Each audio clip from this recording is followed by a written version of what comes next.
Hello, everyone. Welcome to another edition of Oxford News This Week. This edition will cover water and sewer rates on the rise in the village, Secretary of State showing up to support seniors, and forever honoring the fallen on Memorial Day. That and more. Sit back. You're watching Oxford News This Week.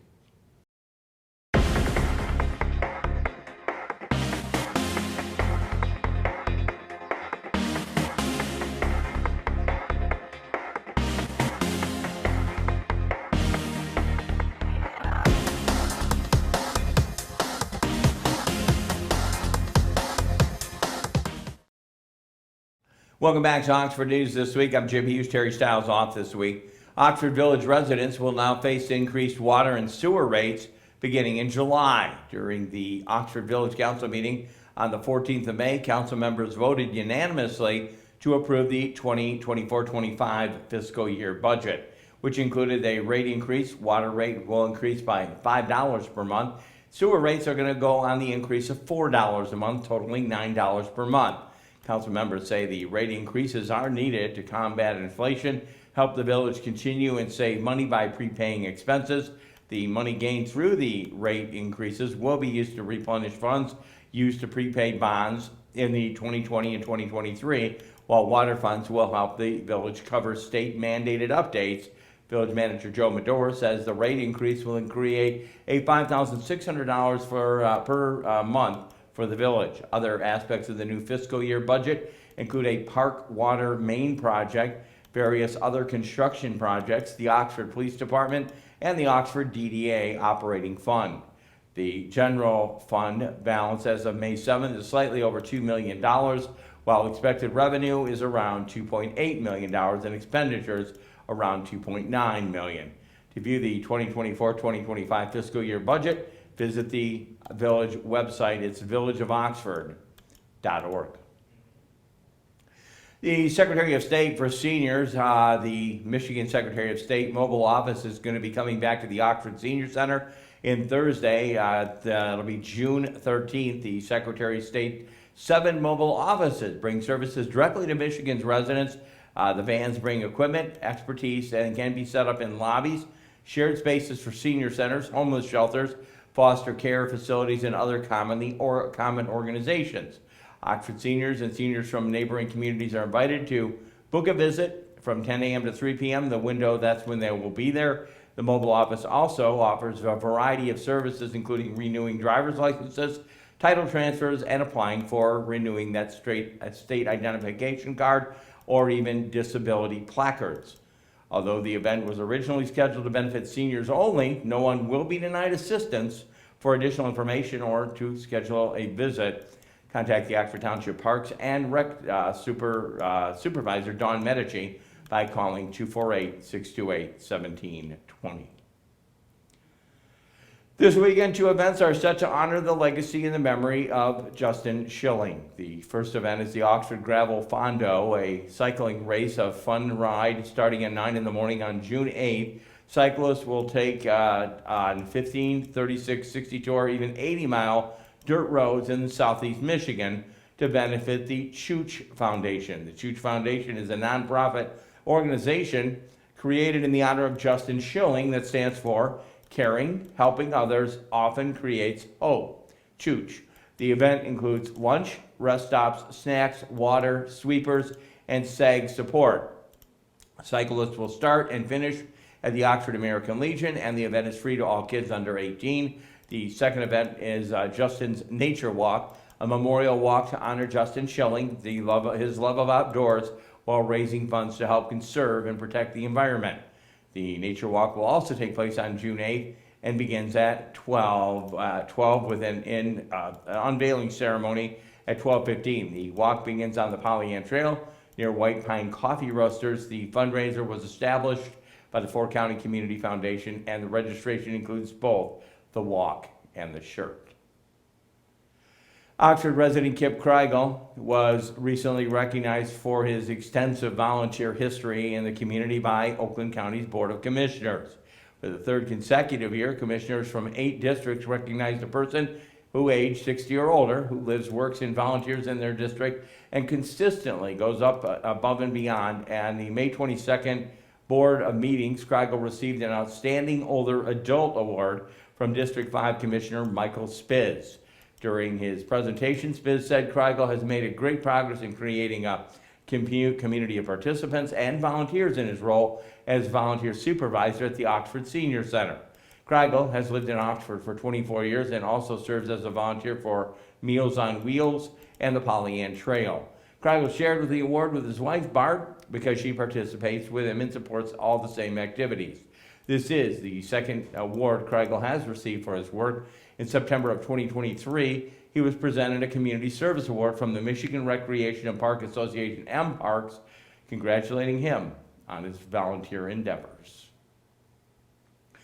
A start date of June 10th has finally been selected for the roundabout project at the intersection of Baldwin Road and Clarkston Road.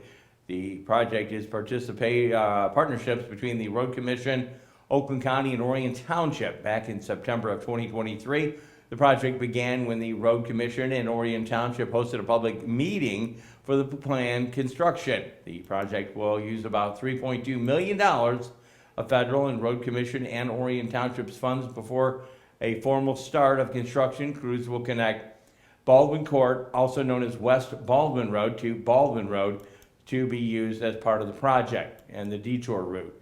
The project is set to continue until late summer and will create 3 detours, including one for pedestrians. Also, in addition, the roundabout project will create a new ADA-compliant crosswalks, beacons to improve storm sewers, installing lighting, access to homes and businesses at the near and intersection where that will take place. To learn more about this project, visit rcocweb.org. The Oakland County Sheriff's Office is encouraging residents to remain safe on the waters after 2 separate incidents took lives. On Saturday the 25th, resulted in 2 people drowning. An 11-year-old boy was found in the Holly Recreation Area, and a 28-year-old man still was recovered from Galloway Lake in Auburn Hills. The 11-year-old boy was about 10 feet from shore with an inner tube flotation device, playing with another boy. According to police, the second boy, who was also on shore, saw the 11-year-old go underwater, call for help, and then go back under. Beachgoers began searching the water for the boy until Oakland County's Marine Division found him and tried CPR. He was taken to the local hospital. There he was pronounced dead.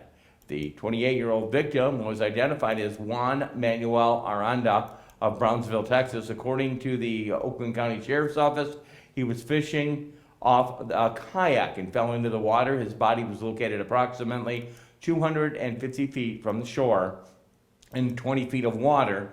The Oakland County Sheriff's Office urged residents to, quote, please be safe, unquote, following these incidents. Make sure you wear those life preservers.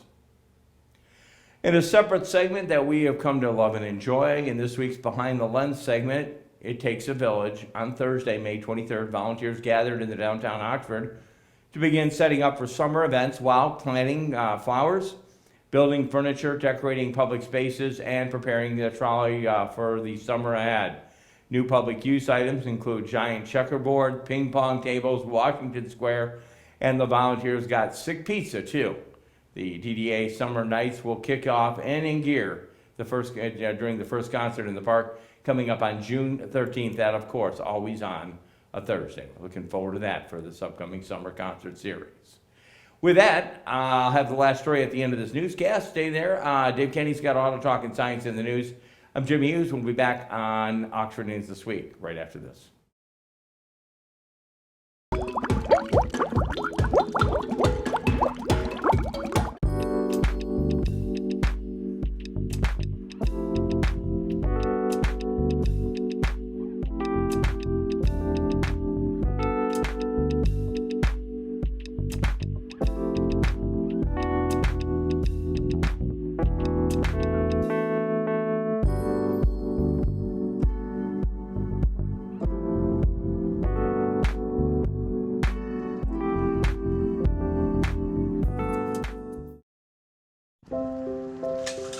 I want to eat apples and bananas. I need to eat apples and bananas. Why can't I eat apples and bananas? Support the Feeding America nationwide network of food banks to help provide meals to those in need. Join us at feedingamerica.org.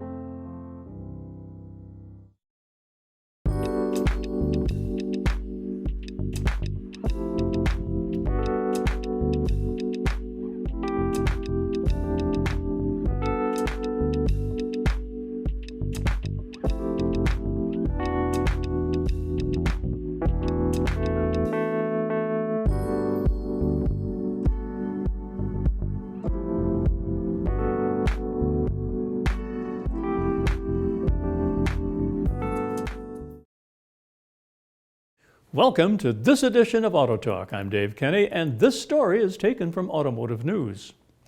Production of the 2025 Cadillac Optiq is set to begin this fall. While Cadillac has not confirmed pricing, it's estimated to start around $54,000 with shipping. Cadillac is going after younger, first-time luxury electric vehicle buyers with the 2025 Optiq, offering 300 miles of range and a sleek, sporty ride. General Motors luxury brand on May 29th took off the wraps of the compact Optiq, which goes into production this fall at the automaker's Ramos Arizpe plant in Mexico.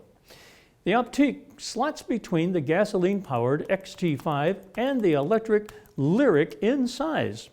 Its wheelbase is 3.5 inches longer than the XT5 and nearly 6 inches shorter than the Lyriq. It is the gateway into your first EV or your first luxury Cadillac purchase, says John Roth, Vice President of Global Cadillac. He said that at a media backgrounder this month. It brings fresh design, a fun-to-drive, really roomy interior, just incredible dynamics all the way around, and of course, all the tech and toys you would expect in a luxury vehicle, he says. Cadillac said the Optiq will be sold in more than 10 regions globally, including Europe. The brand debuted the Optiq on May 29th at an event in Paris a few days before the opening of a new retail location in the city. Cadillac is aiming the Optiq at older millennials ages 29 to 39 who are buying their first EV and first luxury vehicle and who value technology and personalized experiences, said Patrick Nally, product manager for the Optiq. The Optiq was designed with a youthful vibe in mind, Cadillac said, with a raked windshield, athletic stance, and high-tech cabin.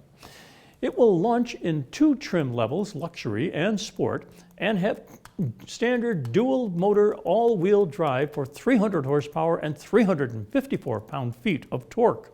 The vehicle's 85 kilowatt-hour battery pack produces a Cadillac estimated 300 miles of range on a full charge, and a fast charger can put 79 miles of range back in the battery in roughly 10 minutes. The Optiq comes with Regen On Demand, a braking feature that uses a paddle on the steering wheel and one-pedal driving that uses just the accelerator. Aerodynamic features include a vented rear spoiler. The fixed glass roof contributes to a feeling of spaciousness, says Dylan Blansky, the lead exterior designer. The glass rear quarter panel window features an etched pattern. The black crystal grille emphasizes Cadillac's vertical lighting features, and inside, designers used repurposed materials including recycled yarn in the accent fabric, plus tulip wood and recycled newspaper in the paperwood veneer finishes, Cadillac said. The cabin centerpiece is a 33 curved infotainment screen. The Optiq comes standard with GM's Super Cruise hands-free driver assist technology and 3 years of connected service, the brand said. Standard safety and driver assist features include adaptive cruise control, blind zone steering assist, and enhanced automatic parking, as well as multiple radar, camera, and sensor technology. As with other GM EVs, Optiq does not have Apple CarPlay and Android Auto smartphone mirroring systems, instead offering built-in Google Maps and Google Assistant. A 19-speaker AKG audio system is standard, along with Dolby Atmos for what Cadillac calls an immersive sound experience. Can't wait to see it. Well, that's it for this edition of Auto Talk. I'm Dave Kenny. Stay tuned to Oxford Community Television.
When a crisis hits, close to home and across the globe, nonprofits are on the front lines, ready to serve. Keep coming. The demand for charitable services has skyrocketed, and nonprofits are rising to meet the needs. Healing, nurturing, rescuing, honoring, protecting, caring, inspiring. The work of philanthropic organizations of all sizes, across all missions, has never been more important. And it's donors and volunteers like you who make all this possible. Thank you. Together, we change the world. The Nonprofit Alliance. Welcome back to Oxford News this week. Oxford Sports. 9 student athletes from Oxford track and field varsity teams have qualified for the state finals for their season performances. The county championship meet for both track and field teams took Oxford, the home Wildcats Stadium on Friday, the 24th of May. The Wildcats boys team finished a 3-way tie, 26 out of 35 teams with a score of 6. The girls varsity team ended a 2-way tie at 18th out of 31 teams to score at 12. Although the track and field teams were not moving on, the individual athletes had enough performances to qualify for state finals. Junior Mallory Bigelow is a regional champion at 3,200 meter race and will go on to compete at the state level. The other girls varsity team qualifiers include junior Cara Dwyer with a 300 meter hurdles. Bigelow joins Natalie Bales, Brady Elling, and Audrey Murray on the 4x800 relay. The boys state qualified James Kusick on the 1,600 meters, and he will join Lucas Ames, Caden Canham, and Alex MacArthur for the 4x800 relay. Senior Sammy Yoakum and Madeline Delaney were recently named student athletes for the month of April. Again, we want to thank them and congratulate them on their endeavors as being students of the month. Again, school year is about to conclude, but in the month of April, we pass a winning salute on to them. Oxford boys lacrosse team defeated Brandon Holly in the first round of the MHSAA Division Boys 1 boys lacrosse region 3 on Friday, May 17th. The Brandon Holly team started the home game hot, jumping to a 2-0 lead. Oxford junior Hunter Whitboard cut the Red Hawks lead with his goal on only 5 minutes remaining in the first quarter. After 2 more Brandon Holly goals, the Wildcats retaliated to bring their total to 5 goals. However, the game made a turn when a few minutes at halftime, weather delayed the rest of the match. Monday, that was on the 20th. The Red Hawks might have been up to 6-5 on Friday for the Wildcats. Wouldn't have let that stop them, and play resumed. After scoring 7 more goals, Oxford came out of the victory 12-8. After losing to Hartling in the regional semifinal on the May 23rd, the Wildcats finished their season. Good record here, 11-8.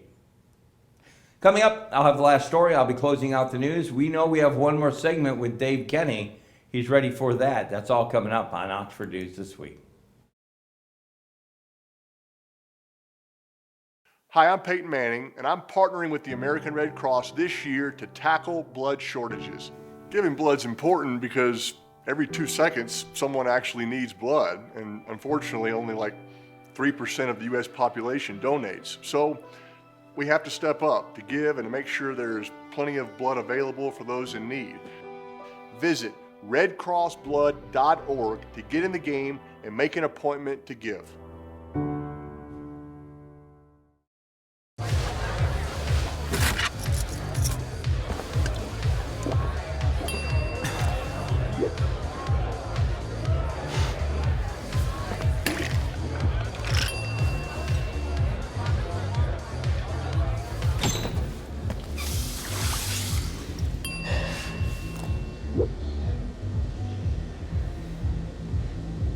If you need to do something to feel okay to drive, you're not okay to drive. Don't drive buzzed.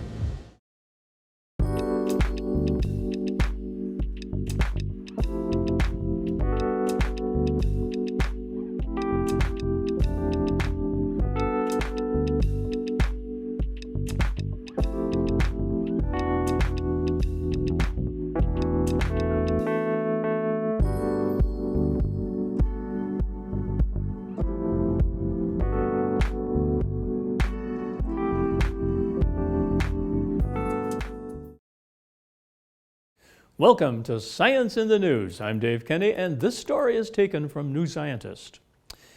A study of unexploded shells from the Second World War has shown that one of the explosives they contain is becoming more sensitive to impacts, meaning it could be set off if they are dropped during disposal.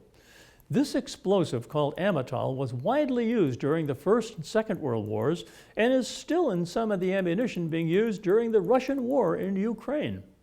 Based on our findings, we can say that it's relatively safe to handle, but you can't handle it like TNT, says Geir Petter Novik at the Norwegian Defense Research Establishment. It can certainly go off if it's dropped, as opposed to TNT. There are millions of tons of unexploded ammunition around the world, some in old ammunition dumps and some in shells and bombs that fail to detonate after being fired or dropped. There is a widespread misconception that this unexploded ammunition is becoming less dangerous over time, says Novik. In a 2022 study, he tested samples of TNT and PETN, two of the most widely used high explosives, taken from bombs and shells from the Second World War, and found there was no deterioration in their explosive properties.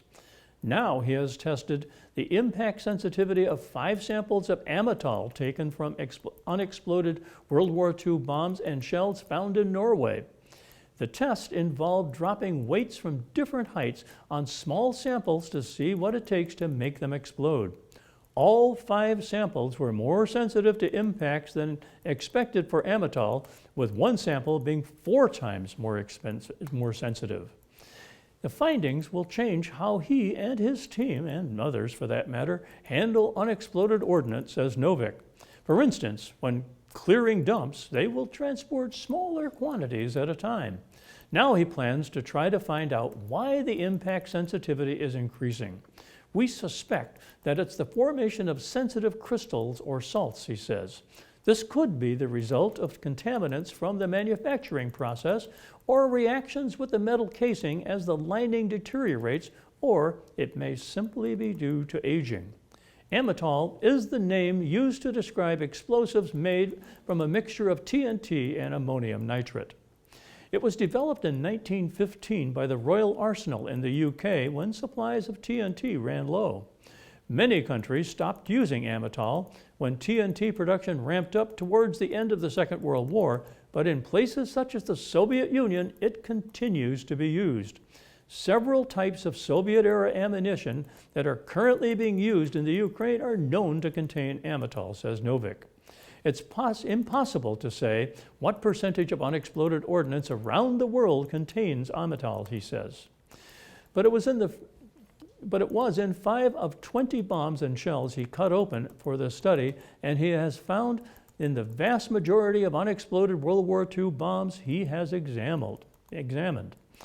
There are many cases of unexploded ordnance exploding. For instance, in 2023, a World War II bomb exploded in Great Yarmouth in the UK during disposal. In 2004, New Scientist revealed that an unpublished risk assessment had concluded that a sunken U.S. ship in the Thames estuary contained 1,400 tons of high explosive, posed a substantial threat to a nearby town. Surveys of the ship in 2023 found that plans to remove its mast could be risky, and they have been delayed. So you gotta be careful when handling that bomb stuff. Well, that's it for this edition of Science in the News. I'm Dave Kenny.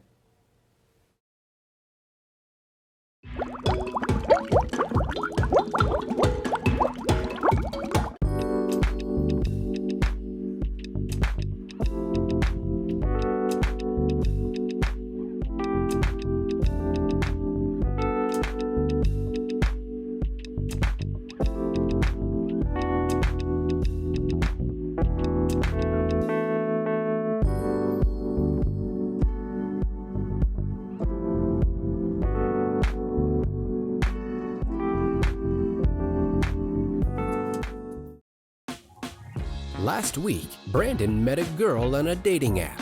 One day after work, he finally found the courage to ask her out. No answer. He started to panic. Was he being too pushy? Maybe it was too Hey, sorry I didn't respond. I was driving.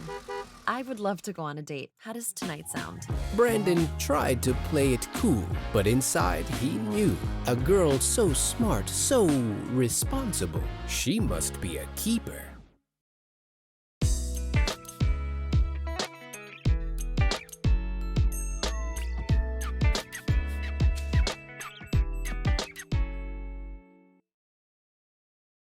Hi, I'm Peyton Manning, and I'm partnering with the American Red Cross this year to tackle blood shortages. Giving blood's important because every 2 seconds, someone actually needs blood, and unfortunately, only like 3% of the U.S. population donates. So we have to step up to give and to make sure there's plenty of blood available for those in need. Visit redcrossblood.org to get in the game and make an appointment to give.